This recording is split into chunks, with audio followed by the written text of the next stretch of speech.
मैं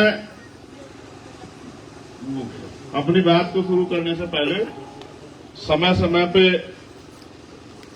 भारत में जन्मे सभी संतों, गुरुओं, महापुरुषों को नमन करता हूं। एक अच्छा अनुभव था ये, जब मैंने वहां बैठ के महसूस किया कि यहां बैठने वाला व्यक्ति जो कहता है उसका क्या असर होता है। लोग क्या बात सुन के उनके मन में एहसास पैदा हो कि भाई ये जो बोल रहा है ये हमारा अपना है, ये इससे हमें कोई फायदा है। और मैं अपने वक्ताओं से कहूंगा, मैं तो जिलाध्यक्ष जी को भी सुनना चाहता था कि वो क्या बोलेंगे जिससे जनता प्रभावित। आज के अपने भाषण रिकॉर्ड करवा के घर जाके सुनना। जिन लोगों ने अपने अपने भाषण दिए हैं, विवेक सेन साहब, फहीम साहब, इन भाषणों को जरा एक बार घर जाके सुनना कि जो बातें आप बता रहे हैं उनमें से जनता की कितनी समझ में आती है। तो शायद आकलन करोगे तो एहसास होगा। चला के सुनना, ये मेरा व्यक्तिगत सुझाव है आप लोगों को।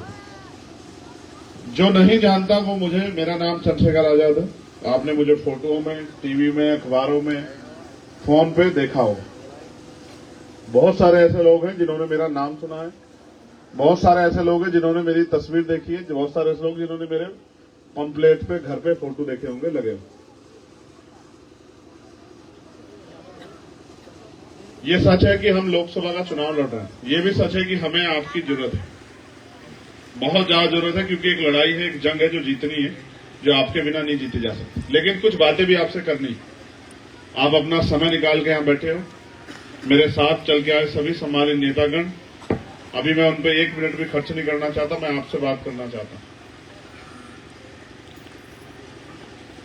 देश आजाद तो हो गया था, लेकिन देश की आजादी के साथ जो पाबंदियां थी एससी, एसटी, ओबीसी और माइनॉरिटी के लोगों पे, पाबंदी समझते हो? मुझे वहां बैठ के समझ आया कि कैसे समझाना पड़ेगा। पाबंदी का मतलब है जो रोक लगी थी, कैसे कि गरीब, दलित समाज के लोग, पिछड़े वर्ग के लोग अच्छा मकान नहीं बना सकते, ये रोक थी इस देश में। वो स्कूलों में नहीं पढ़ सकते हैं, वो अच्छा इलाज नहीं करा सकते हैं, वो अच्छी नौकरी नहीं कर सकते हैं, वो अपना कारोबार नहीं कर सकते हैं, उनके पास अच्छे मकान नहीं थे। जो रोक थी, ये रोक भी खत्म हुई। लेकिन जितने लंबे समय ये रोक लगी रही, हजारों साल, उनमें जो लोग हाशिए पे चले गए थे उनके जीवन में क्या बदला? आजादी आई, आजादी के 2 साल के लगभग बाद, 2 साल से ज्यादा समय लगा, 2 साल 11 महीने 18 दिन में भारत का संविधान बना। किसी भी देश को चलाने के लिए एक कानून की जरूरत होती, एक पॉलिसी की जरूरत होती है। पॉलिसी कैसे, कहां आई? संविधान में। ए बेटा, फोन बंद कर लो, तुम इतने बड़े चिंतक नहीं हो, मुझे सुन लो, यहां बैठा बता रहा हूं। फोन रख लो बेटा, इसको नीचे, फोन हाथ में रख के रिकॉर्ड करके और घर जाके सुन लोगे। इतना समय नहीं होगा तुम लोगों पे, मैं जानता हूं तुम्हें। जब मैं यही खड़ा होकर जिंदा होकर बता रहा हूं तब तो सुन नहीं पा रहे हो। कौन से झूठ में जी रहे हो? मास्टर पढ़ाता रहे, बच्चा अपना किसी और काम में ध्यान लगा रहे, और फिर वो कह दे कि मैं पास हो जाऊंगा। कैसे हो जाएगा? यहां बैठ के इतने नजदीक से समझा रहा हूं तो समझ में नहीं आएगा, तो घर जाके क्या समझ आ जाएगा मेरे भाई? यही रहो, इसी दुनिया में मेरे सामने रहो, यही खड़ा हूं ना जिंदा आपके सामने।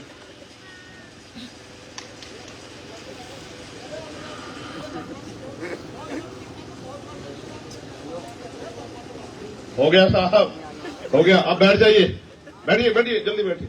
हाँ, अब मेरी बात पे गौर करो, तुम स्पेशली करो, तुम्हारा भविष्य है, आने वाले देश की का भविष्य हो आप लोग।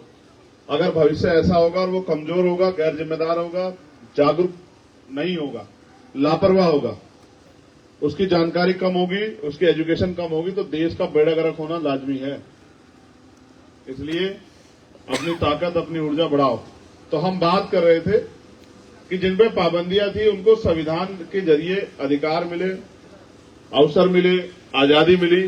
लेकिन एक आजादी के साथ ये अधिकार और मिला, स्पेशल प्रोविजन का जिसको आरक्षण कहते हैं, कि जिन पे नौकरियां नहीं थी, क्योंकि सरकारी सिस्टम बन गया, सरकारी सिस्टम में सबकी भागीदारी, तो इतने % जिनकी जनसंख्या, उन लोगों को भी भागीदारी मिलेगी। जैसे शेड्यूल कास्ट के लोगों को 22% की भी भागीदारी मिली, जैसे ओबीसी को तो तब नहीं मिली थी। ओबीसी को भागीदारी मिली मंडल कमीशन के समय, ये 90 के दशक की बात है, उस पर बात नहीं करेंगे अभी। लेकिन ये तो 2% सरकारी नौकरियां थी। इसके बाद जो और लोग रहेंगे वो क्या करेंगे? उनको रोजगार कैसे मिलेगा? उनको अच्छी सुख सुविधाएं कैसे मिलेंगी? उनके घरों में अच्छी रोटी कपड़ा मकान कहां से आएगा? उनके बच्चों के लिए अच्छी पढ़ाई की व्यवस्था कहां से होगी? बीमार होने पे उनके लिए अच्छे इलाज की व्यवस्था कहां से होगी? इसलिए एक सरकार की जरूरत थी, एक सदन की जरूरत थी, एक पटल की जरूरत थी, जो लोग जनता के बीच से चुन के आए और वो सदन के जरिए, उस सरकार के जरिए, उस लोक समिति के जरिए जनता की भलाई के लिए जो उनके क्षेत्रों में समस्या है उसकी रिपोर्ट बना के लेके आए और अपने यहाँ की समस्या को बताएं। सरकार जो पैसा टैक्स के आधार पर इकट्ठा करती है, टैक्स समझते हो किसे कहते हैं? ये जो बहने बैठे टैक्स समझते हो? टैक्स कितने लोग समझते हैं? टैक्स खड़ा करो हाथ, पूछूंगा सवाल, इसलिए उतने वही हाथ उठाओ जो समझता है। हवा मत उठा देना, फिर बेइज्जती होगी। चलो खड़े हो जाओ बेटा, खड़े हो जाओ, बताओ टैक्स किसे कहते हैं?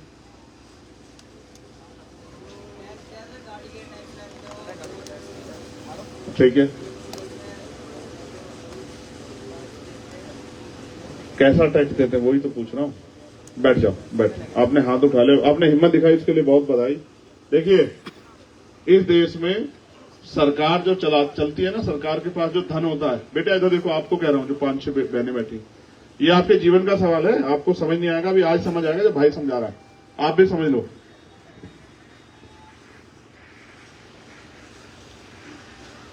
जनता जो है सामान खरीदती, ठीक है? ये जर्सी खरीदी होगी ना मेरी बहनों ने, स्वेटर खरीदे होंगे, चप्पल खरीदे होंगे, जूते और सामान, सजने का सामान, साबुन, कंघा, तमाम चीजें खरीदते हो ना, ये तस्वीरें, कुर्सी मेज खरीदते हो ना, इस पे टैक्स लगता है। टैक्स जैसे कोई सामान 100 रुपए का, आज के टैक्स पे बात करता हूं, जीएसटी लगेगी उस पर 28%, यानी कि 100 रुपए का जो सामान है वो उसमें से 28 रुपए जाएंगे सरकार के खाते में और बाकी जाएगा कंपनी के पास। जिस कंपनी को आपने दिया उस कंपनी को टैक्स पे करना पड़ेगा, ठीक है? यही पैसा इकट्ठा होके जो हर आदमी टैक्स देता है, बीड़ी का मंडल खरीदे, शराब खरीदे, जो कुछ भी खरीदे, सब पे टैक्स है। ये सारा पैसा इकट्ठा होकर सरकार के कोष में जाता है, वो होता है सरकार का बजट। कुछ प्राकृतिक रिसोर्स भी होता है कि लकड़ी है, खनन है, उससे भी आता है। और जैसे पेट्रोल पर टैक्स है, पेट्रोल की अगर एक्चुअल कीमत आप देखोगे तो मार्केट में 40 रुपए करीब है कच्चे तेल की, फिर वो कच्चे से वो होता है, रिफाइन होता है, फिर उसके बाद उस पर टैक्स लगता है, स्टेट का अलग लगता है, सेंटर का अलग लगता है, क्योंकि 2 सरकारें होती है हमारे यहाँ। कितनी सरकारें होती है? एक केंद्र की सरकार, एक स्टेट की सरकार, 2 सरकारें। उससे नीचे भी सरकारें बनी है, संविधान ने बनाई, जिनको हम ग्राम पंचायत कहते हैं, जिनको हम चेयरमैन ही कहते हैं, जिनको हम नगर निगम कहते हैं, ये भी सरकार है एक तरह की। तो कुछ टैक्स केंद्र सरकार के पास जाता है, कुछ स्टेट के पास। वो पैसे से ही सरकार पॉलिसी बनाती है। ये पैसा किसका होता है? जनता का, आपका और हमारा, क्योंकि बहुत सारे लोगों के का पैसा टैक्स फ्री है। जनता के का जो टैक्स है वो बिल्कुल फ्री नहीं है। अगर आप कुछ भी खरीदोगे, 1 रुपए का सामान खरीदोगे तो 28 पैसे सरकार के खाते में जाएंगे। समझ आया? अगर एक परिवार एक महीने में 10,000 रुपए का सामान खरीदता, पूरा परिवार मिलकर 10,000 रुपए खर्च करता, तो 2800 रुपए सरकार के खाते में जाते हैं। इसी पैसे से बजट बनता है, इसी से पॉलिसी बनती है, इससे पुल बनता है, इससे सड़क बनती है, इससे स्कॉलरशिप आती है, इसी से और तमाम तरह की योजनाएं बनती है तरक्की के लिए, विकास के लिए। अब सवाल यह है कि जिन लोगों पे नौकरी जिनको मिल गई उनका तो जीवन में बदलाव हो गया, लेकिन जिनको नौकरी नहीं मिली उनका क्या हुआ? उनके जीवन में सुख सुविधाएं कैसे आएंगी? उनकी जिम्मेदारी थी सरकार की कि सरकार चाहे उनको जमीन दे परिवार चलाने के लिए, रोजगार के लिए, चाहे लोन दे, चाहे और कोई तरीका इख्तियार करे, लेकिन हर आदमी को भारतीय संविधान ने गारंटी दी है कि रोटी कपड़ा मकान की समस्या नहीं होनी चाहिए। क्या नहीं समस्या होनी चाहिए? रोटी कपड़ा मकान। हर व्यक्ति को खाने के लिए अच्छा भोजन, पहनने के लिए अच्छे कपड़े और सर ढकने के लिए छत की जिम्मेदारी किसकी है? सरकार की, जिसको हम टैक्स देते हैं। लेकिन आप महसूस करो, जो सरकारें बन गई हैं, क्या कभी चुनाव के बाद पूछने आती कि आपके घर में खाने के लिए भोजन है या नहीं है? कभी पूछने आती है कि भाई आपके पास पहनने के लिए अच्छे कपड़े हैं या नहीं है? सर्दी होगी है तो गर्म कपड़े हैं या नहीं है? गर्मी आ गई तो ठंडे कपड़े हैं या नहीं है? कभी आती है क्या? कभी ये पूछने आते हैं आपका मकान कच्चा है पक्का तो हम इसको ठीक करवा दें, पक्का मकान? आती है क्या कभी? और तो और जो भी भविष्य में जो भी सरकारें अभी तक बनी है, जो बनेगी, वो सरकारें आजकल एक गठजोड़ से बन रही है। इस बात को भी समझना मेरे नौजवान साथियों, ये बहुत बड़ा खेल है। आज मैं आपको बात बता रहा हूं, जो बात बहुत इंटेलेक्चुअल लोगों को बतानी चाहिए जो उस बात को समझते हैं, लेकिन मैं कोशिश कर रहा हूं कि आप भी समझ जाओ, क्योंकि आपको भी कल देश में योगदान करना है। आप महसूस करो, एक गठजोड़ है। पूंजीपति, बड़ी बड़ी कंपनियों वाले, बड़े बड़े उद्योग वाले सरकार को पैसा देते हैं। सरकार उस पैसे को गरीब लोगों पे खर्च करके, पैसा बांट के, पैसे से वोट खरीद के और तमाम तरह की चीजें करके सरकार बनाती है। अगर ना बना पाए, जो भाजपा की सरकार है उसकी बता रहा हूं, वो क्या करती है, किसी के विधायक तोड़ती है, किसी को डराती है, झूठे मुकदमे लगा के, तमाम तरह की चीजें करके अपनी सत्ता बनाती है। और फिर वो जिनसे पैसा लिया उनके लिए काम करती है। तो अब सरकार जिनके से पैसा लेती है उनके लिए काम करे तो बुरा नहीं है, लेकिन वो पैसा तो आपसे भी लेती है टैक्स के रूप में, लेकिन काम आपका तो नहीं करती। भाई, आपके बच्चे को रोजगार मिले ना मिले, कभी कोई पूछता है क्या? आपके बच्चों को अच्छी पढ़ाई मिल रही नहीं मिल रही, कोई पूछता है कि बीमार होने पे इलाज के पैसे कहां से, कोई जानकारी लेता है क्या? तो सरकार आपसे भी पैसा लेती है और पूंजीपतियों काम करती है, आपकी नहीं करती। इसका मतलब सरकार आपको जानवर से ज्यादा कुछ भी नहीं समझती। अगर सरकार आपको जानवर से ज्यादा समझती, आपके बारे में सोचती, तो जानवरों के लिए भी यहां गौशाला बनी है बड़ी बड़ी। तो जो लोग सड़कों पे पड़े हैं, रेलवे स्टेशन पे पड़े हैं, पुल के नीचे पड़े हैं, भूखे पड़े हैं, प्यासे पड़े, सरकार उनके लिए भी कुछ ना कुछ बनाती।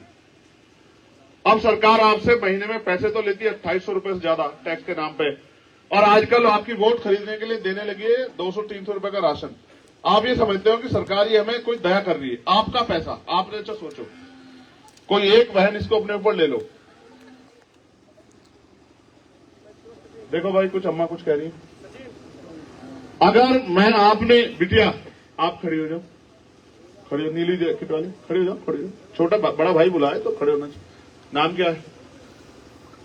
टीना। अगर आप मुझे 1000 रुपए दो बिटिया, और मैं आपको 500 रुपए का सामान देके 500 रुपए अपनी जेब में रख लूं, तो आपका पैसा मेरी तरफ है या मेरा पैसा आपकी तरफ? बता। तो सरकार, जब आपने सर मुझे 2800 रुपए दिए, मैं सरकार हूं, और मैं आपको 500 रुपए का राशन दे दूं, तो अब मैंने आपके ऊपर एहसान किया या आपका पैसा भी मेरी तरफ बकाया है?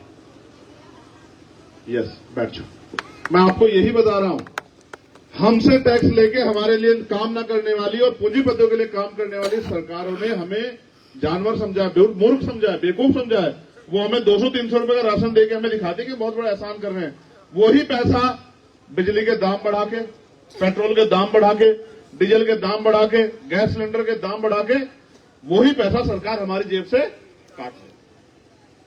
आप महसूस करो, 10 साल पहले गैस के दाम क्या थे? टीना बिटिया, 10 साल पहले गैस के दाम क्या थे सिलेंडर के, पता है क्या? 350 पौने 400 रुपए का आता था, 340-350 रुपए का। घर पे देके जाता था 10 रुपए लेके वो। अभी कितने का आता है बिटिया?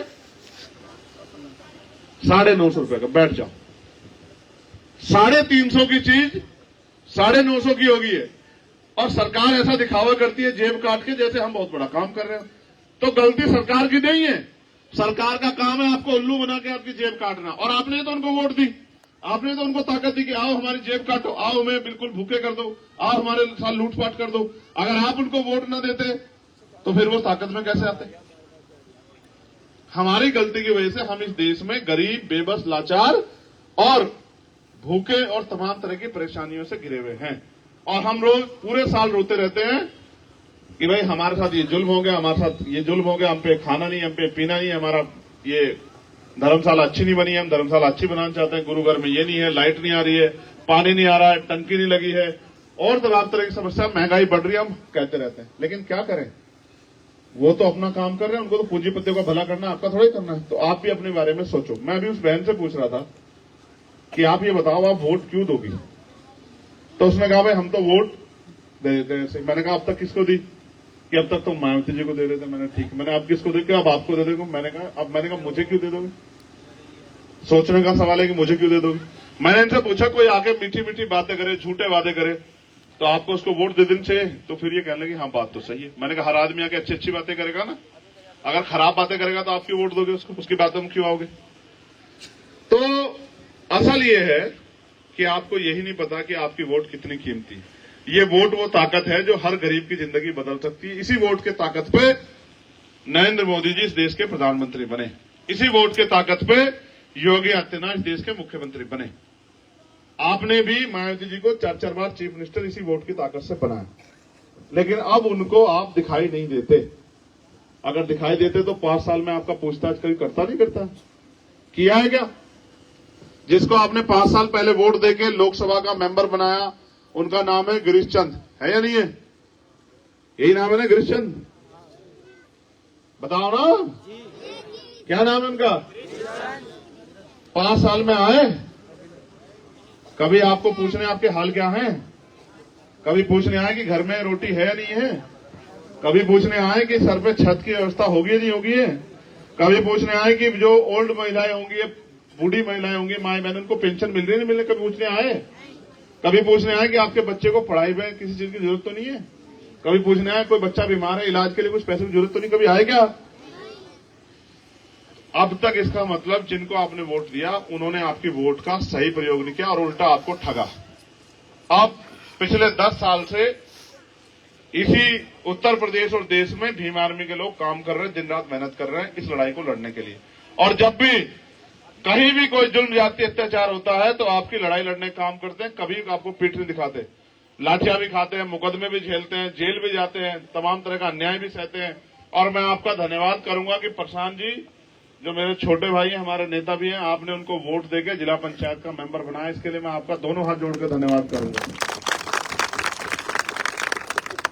और मुझे ये भी उम्मीद है कि 24 घंटे 7 दिन प्रशांत को जब आप याद करोगे तो प्रशांत को आपकी मदद के लिए खड़ा भी रहना चाहिए।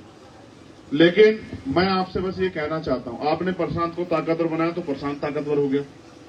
अब आपका चंद्रशेखर आजाद आपसे ताकत चाहता कि इस लड़ाई को लड़ने में आप मेरी मदद कराओ। आपने इतने नेता को अजमा लिया। एक कहावत है, अजमाए हुए को अजमाओगे तो वही मिलेगा जो मिलता है।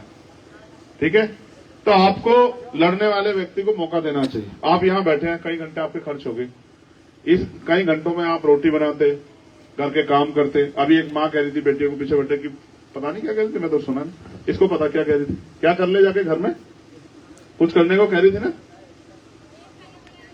हाँ, खाना बना, तो आप खाना भी नहीं बन पा रहा है। अब आप खाना नहीं बनाओगे तो ये खा नहीं पाएंगे, तो बड़ी समस्या हो रही है। मगर रोटी खाए बगैर आदमी रह सकता है प्यारी बहनों, भूखा रह सकता है लेकिन अपमानित होकर नहीं रह सकता। इस देश में ये जो अधिकार आज हमें मिले हैं, जो कुर्सियां सजी है और मैं माइक पे बोल रहा हूं, ये कुर्सी पे आप बैठे हैं, ये गुरुघर बना है, इसका अधिकार इस देश में बाबा साहब अम्बेडकर के संविधान ने दिया है। आज वो संविधान खतरे में है, लोकतंत्र खतरे में है। ऐसा भी हो सकता है कि कल वोट का अधिकार भी ना रहे, आपकी बस्तियों में पैर रखने के लिए भी कोई ना आए। इसलिए मैं आपको कहना चाहता हूं कि मुझे इस लड़ाई में आपकी मदद की जरूरत है। अगर आप ये चाहते हो कि देखो, परिवर्तन कौन करेगा? परिवर्तन परिवर्तन का नहीं है, ये सच है, लेकिन परिवर्तन कौन करेगा? जिनको समस्या होगी, जो चाहते होंगे भाई ठीक होना चाहिए, समझ रहे हो? जिसके जो खुशहाल है वो क्यों परिवर्तन करेगा? पैसे वाले लोग क्यों परिवर्तन करेंगे? भाई पैसे वाले क्यों चाहेंगे मोदी जी हट जाए? उनका तो फायदा हो रहा है ना, आपका फायदा हो रहा है क्या?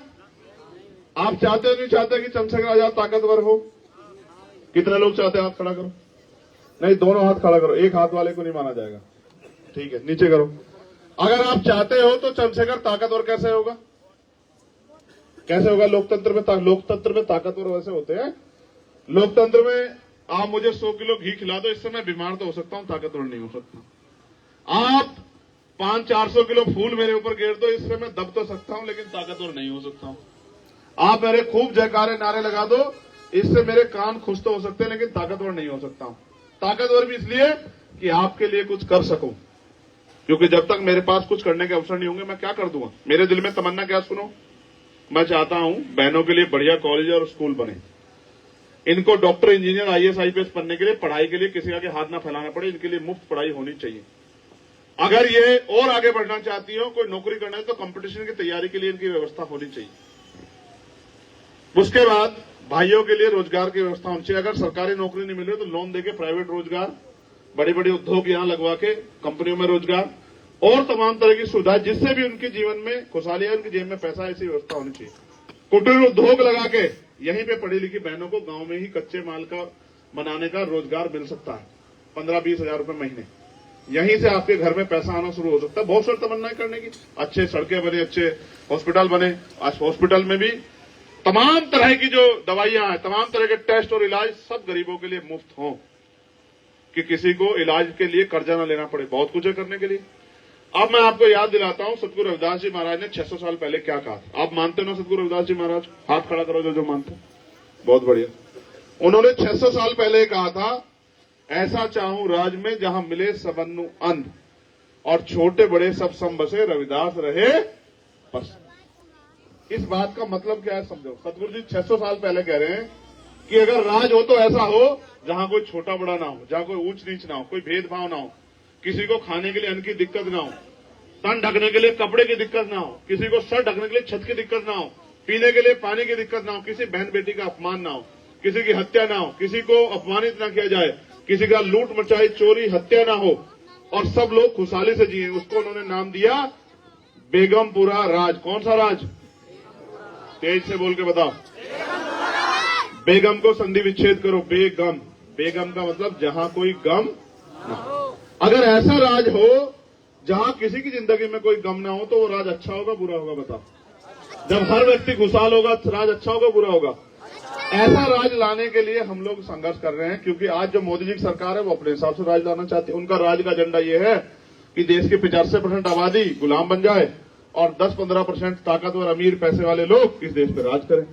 और हम ये चाहते हैं कि देश का हर व्यक्ति स्वाभिमान सम्मान का जीवन प्राप्त करे, सबको खाने के लिए अन्न की दिक्कत ना हो, पहनने के लिए कपड़ों की दिक्कत ना हो, सबके पास अच्छे मकान हो, सबके पास जमीन हो, सुख सुविधाएं हो, सब खुशहाली से जी। हम ये चाहते हैं। तो मोदी जी अपना एजेंडा लागू करना चाहते हैं, उनको उनके लोग वोट कर रहे हैं, और हम अपना एजेंडा लागू करना चाहते हैं, तो हमें आपकी वोट की जरूरत है। अब आप बताओ कि कौन कौन आदमी आजाद समाज पार्टी चंद्रशेखर आजाद को वोट देगा? हाथ खड़ा करो पहले, दोनों हाथ। आपका हाथ उठा के रखना पड़ेगा, ऐसे नहीं मानूंगा मैं, बिल्कुल जिद्दी आदमी हूं। इनका एक उठा हुआ मन बदल सकता है क्या? इधर जो बहन खड़ी है इसका हाथ नहीं उठा हुआ, नहीं ऐसे नहीं छोड़ूंगा। नीचे करो। देखा भाई, एक होता है दिखावा कि भाई चंद्रशेखर भाई खड़े हमारा भाई है, इसका मान रखने के लिए हाथ खड़ा कर दो। पापा की नहीं मानती आज माँ, जा जब मानती नहीं, कह दे अपने पापा को जो हो कर लेंगे, ठीक है? अभी खत्म करेंगे बेटा, रुक जा, ठीक है? तो एक तो होता है कि भाई चंद्रशेखर हमारा भाई है खड़ा, इसके लिए हाथ उठा। एक होता है मन से कि भाई हमें से गरीबी को खत्म करना है, हमें इतने साल हो गए इसमें जीते पे, अब हम इस गरीबी को देखना चाहते हैं, अब हमें भी सुख सुविधाओं की जिंदगी चाहिए। तो हाथ खड़ा करके बताओ जो लोग वास्तविकता मन से चंद्रशेखर आजाद को प्यार करते हैं या चंद्रशेखर आजाद को आगे बढ़ता देखना चाहते हैं। मन से हाथ खड़ा करो। अच्छा ठीक, नीचे करो। अब हमारा चुनाव निशान बताओ क्या है? तुम लोग चुप हो जाओ, तुम तो योद्धा हो ना, तुम चुप हो जाओ, इनको बोलने दो, इन्हीं को दिक्कत है। बताओ हमारा चुनाव निशान क्या है? नहीं अभी नहीं, सबसे पूछना पड़ेगा। ईमानदार से बताओ, जिसको नहीं पता था आज से पहले वो हाथ खड़ा करो। जिनको पता था वो मत खड़ा करो, जिनको अभी पता लगा वो हाथ खड़ा करो। लग गया? अब ऐसा तो नहीं कि अब केतली मेरे होते दिख रही हो, मेरे जाने के बाद केतली भूल जाओ। देखो मेरी बात सुनो, मेरे जाने के बाद यहाँ पैसे वाले लोग भी आएंगे कुछ दिनों बाद, इधर गौर कर लो। देखो मेरे जाने के बाद यहाँ पैसे वाले लोग आएंगे जो बहुत पैसे वाले हैं, आपको कहेंगे पीछे बैठो भाई, ये कहेंगे 1000-2000 रुपए ले लो, उसको छोड़ो, गरीब आदमी को हमारे साथ हो जाओ। आपको लगेगा भाई जब पैसे की जरूरत तो है, लालच में नहीं आने की पक्का। अच्छा एक बात और सुन लो, इस पे भी हमारे गुरु एक बात कह गए, उन्होंने कहा कि वोट की रक्षा ऐसे करनी जैसे बहन बेटी की रक्षा करते हैं। वोट को बेचना नहीं होता, वोट को जिम्मेदार आदमी को सौंपना होता है। तो आप बताओ, क्या चंद्रशेखर आजाद के होते हुए कोई और जिम्मेदार व्यक्ति है जो आपकी लड़ाई लड़ लेगा? ईमानदार से बताओ, नहीं है ना? तुम्हें भरोसा है नहीं है मेरे ऊपर? पहले बताओ, जोर से बताओ, है नहीं? वेरी गुड, बहुत अच्छा। तुम्हें इनके ऊपर भरोसा है नहीं अपने भाइयों पे? सच बोलो, मुझे कम लग रहा है तभी तुम चुप हो गई हो। बताओ अपने बेटों पे भाइयों भरोसा है नहीं इन पे जो बैठे हैं?